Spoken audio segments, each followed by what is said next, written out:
aboyandhisdogs here, playing Hexcells Infinite, moving on to puzzle 3-1.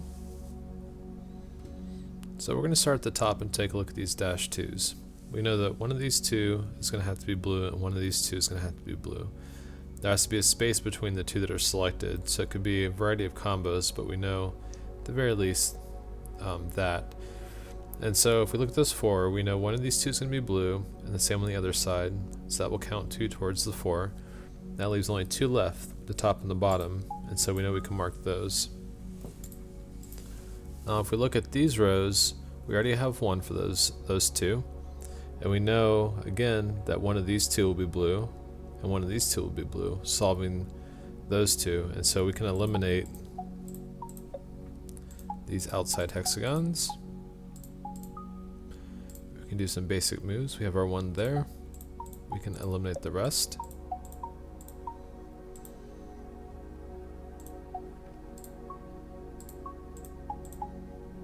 If you have any questions about some of these more basic moves, feel free to leave a comment and I'd be happy to help.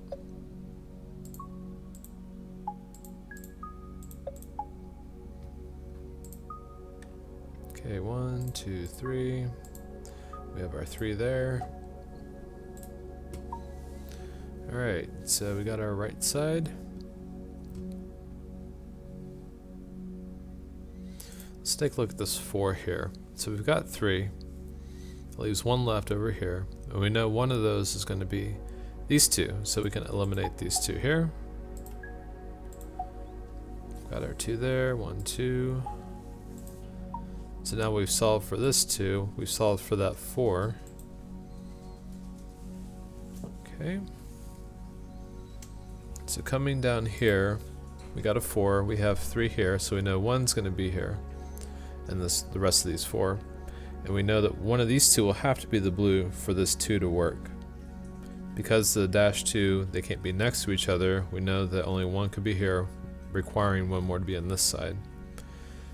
And so with that information, we can eliminate these ones on the outside, knowing that they will not be blue.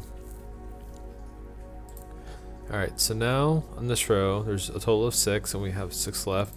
They're all going to be blue. Go ahead and mark that off.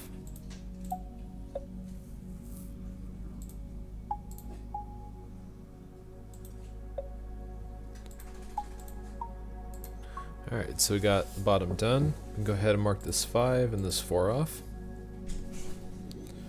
Alright, we'll just take a look at this row. We already have 1 there. That doesn't really help us a whole lot.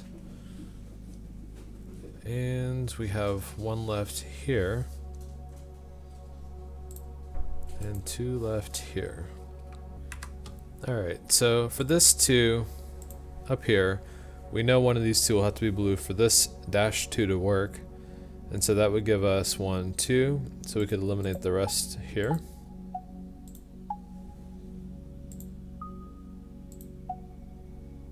1, 2.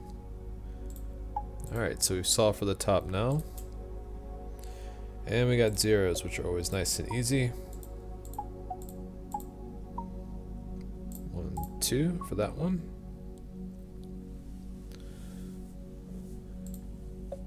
Alright, only 1 more left in this row for that 2 to work. We can eliminate that. Have our 3 there. So we've solved for that too. Alright, 1, 2, 1, 2. Okay, so at this point we need to look outside the puzzle and look at the remaining. Whenever you're really stuck and you feel like you have no clues, always take a look at the remaining and see if you can't work with that number to help solve the puzzle.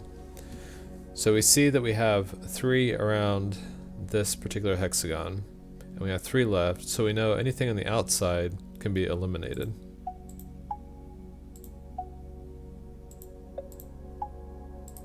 Okay, so we got 1 of our 3.